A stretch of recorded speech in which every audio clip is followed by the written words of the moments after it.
나와 죽음의 사이는 한 걸음뿐이라. 이 말 들어보셨나요? 이건 수천 년 전 정말 모든 걸 잃을 위기에 처했던 한 남자의 절박한 외침이었어요. 근데 참 이상하죠? 오늘을 살아가는 우리 귀에도 이 말이 왜 이렇게 익숙하게 들릴까요? 오늘은 바로 이 성경 구절을 가지고 우리 모두가 마음 한편에 느끼고 있는 이 아슬아슬한 위기감의 정체가 뭔지, 그리고 그 해답은 어디에 있는지 한번 파헤쳐 보겠습니다. 이런 질문 혹시 스스로에게 해보신 적 없으세요? 글쎄요, 우리가 사는 시대가 어쩌면 인류 역사상 가장 안전하고 편안한 시대처럼 보일지도 모르겠어요. 하지만 동시에 그 누구도 이 질문에서 자유롭지 못하죠. 나는 언제든 다른 사람 혹은 무언가에 의해 대체될 수 있다는 이 불안감. 어쩌면 이게 바로 오늘날 우리가 느끼는 죽음과의 한 걸음이 아닐까 싶습니다. 사실 이 불안감 되게 구체적이에요. 직장에서는 살아남기 위해 정말 치열하게 경쟁해야 하고, 사회는 눈 깜짝할 사이에 변해버리죠. 심지어 이제는 AI까지 나와서 우리의 자리를 위협하고 있잖아요. 결국 우리는 그냥 나라는 존재 그 자체로 인정받기보다는 뭔가 쓸모있는 기능으로 평가받는 시대를 살고 있는 거예요. 끊임없이 내 가치를 증명해야만 겨우 살아남을 수 있다는 이 압박감. 이게 오늘 우리가 살펴볼 다윗이 처했던 현실과 놀라울 정도로 닮아 있습니다. 자, 그럼 이제 이야기의 주인공 다윗을 한번 만나볼까요? 우리는 보통 다윗 하면 위대한 왕, 영웅 이런 이미지를 떠올리지만 오늘 본문 속 다윗은 그냥 절망의 끝에 서서 대체 왜? 라고 묻고 있는 한 인간일 뿐입니다. 그의 질문 속으로 한번 깊이 들어가 보시죠. 다윗의 첫 번째 질문은 이거예요. 내가 도대체 뭘 했기에? 정말 억울한 거죠. 시키는 대로 왕에게 충성했고, 나라를 위해 목숨 걸고 싸워서 이겼고, 심지어 하나님께 기름 부음까지 받은 사람이란 말이에요.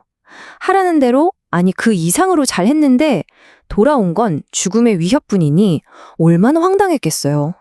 질문이 여기서 그치지 않고 더 깊어져요. 내 죄악이 무엇이냐? 혹시 내가 기억 못하는 끔찍한 잘못이라도 저지른 걸까?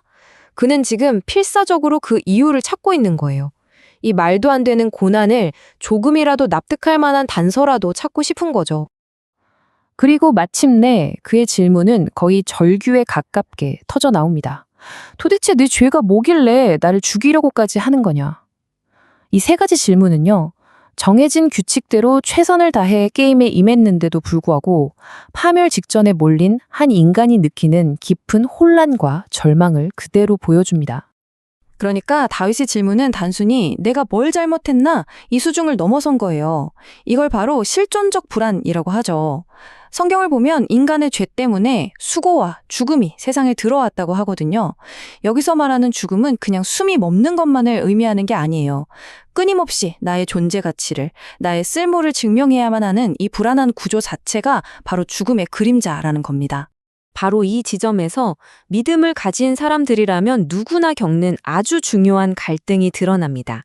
그건 바로 하나님이 주신 분명한 약속과 내 눈앞에 펼쳐진 이 냉혹한 현실 사이의 거대한 간격, 거기서 오는 팽팽한 긴장감이죠. 바로 이 한마디. 이게 다윗의 상황을 정말 적나라하게 보여주죠. 한 걸음이라는 이 표현 정말 아슬아슬하지 않나요?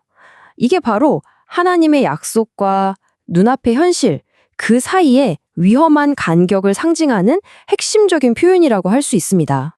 보세요. 다윗이 처한 상황이 얼마나 극과 극인지.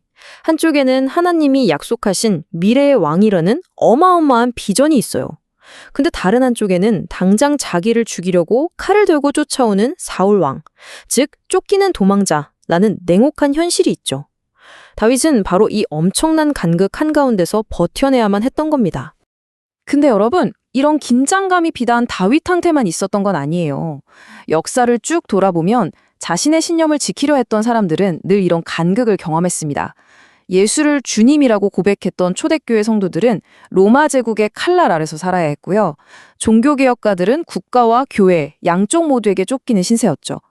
오늘날 우리도 마찬가지 아닐까요? 진짜 칼과 창이 아닐 뿐이지 성공해야 한다는 압박, 남들과의 비교, 이런 보이지 않는 위협 속에서 신앙을 지켜내야 하는 긴장 속에 살고 있잖아요. 자, 그럼 이 아슬아슬한 한 걸음의 틈, 이 간격을 메울 방법은 정말 없는 걸까요? 성경은 한 인물을 통해서 그 첫 번째 해답의 실마리를 보여줍니다. 바로 그 위험한 공간으로 기꺼이 자기 발로 걸어 들어간 한 사람의 이야기예요. 이 말을 누가 했냐면요. 바로 사울 왕의 아들이자 다음 왕이 될 게 거의 확실했던 요나단이 도망자 신세인 다윗한테 한 말이에요. 이건 그냥 힘내야 하는 위로가 아니죠. 이건 사실상 왕의 자리, 나 포기할게 하는 선언이나 다름없습니다. 자신의 모든 기득권을 내려놓고 너의 편에 서겠다는 엄청난 약속인 거죠. 아버지 사울하고 아들 요나단, 이 둘은 정말 완전히 다른 선택을 합니다. 아버지 사울은 눈에 보이는 현실의 권력을 지키려고 미래의 왕, 다윗을 죽이려 하죠.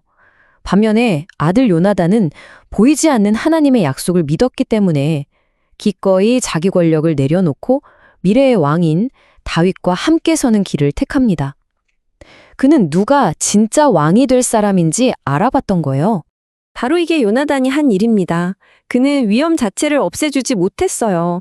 대신에 다윗과 죽음 사이의 그 위험천만한 한 걸음의 공간으로 직접 들어가서 다윗과 함께 서 주었습니다.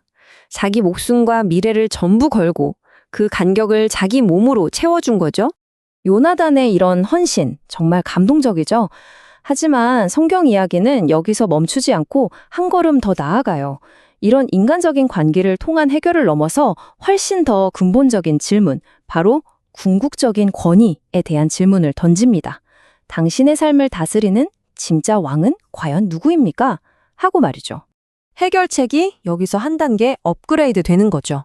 요나단은 다윗과 죽음의 간격 안에 섰어요. 하지만 성경은 예수가 그 간격에 서는 걸 넘어서서 아예 죽음 그 자체를 통과해버림으로써 우리와 죽음 사이의 간격을 영원히 없애버렸다고 선포합니다. 요나단이 보여준 그 놀라운 사랑의 완성판이라고 할 수 있겠죠. 그러고 나니 이제 문제의 본질 자체가 확 바뀌는 거예요. 핵심은 어떻게 이 위협에서 살아남을까? 이게 아니라 나는 누구를 나의 왕으로 섬기며 살 것인가? 이 질문이 되는 거죠. 단순히 눈앞의 위협을 피하는 게 목적이 아니라 내 삶의 주인을 바꾸는 것. 그게 진짜 근본적인 해결책이라는 겁니다. 그럼 한번 생각해 볼까요? 지금 여러분의 마음속 왕좌에는 과연 누가 앉아 있나요? 어쩌면 그건 성공이나 생존 그 자체일 수도 있고요. 혹은 다른 사람들의 인정이나 미래에 대한 막연한 두려움일 수도 있습니다. 아니면 그 모든 걸 내 힘으로 통제하려는 나 자신의 계획이 떡하니 왕노릇을 하고 있을지도 몰라요. 이것들이 바로 오늘날 우리를 쫓는 보이지 않는 사울왕인 셈이죠. 결국 성경이 우리에게 던지는 마지막 메시지는 이런 역설이에요. 내가 내 삶의 왕이 되려고 발버둥 치는 걸 멈출 때, 즉 요나단처럼 기꺼이 나의 왕좌를 내려놓고 진짜 왕을 섬기기 시작할 때, 바로 그때 우리는 죽음에 대한 두려움으로부터 진짜 자유를 얻게 된다는 겁니다. 그래서 오늘 이 이야기는 마지막으로 우리 각자에게 이 질문을 던집니다. 나와 죽음 사이가 딱 한 걸음처럼 느껴지는 그 위기의 순간에 당신을 붙들고 있는 것은 무엇입니까? 그리고 당신의 삶에서 진짜 왕은 누구입니까?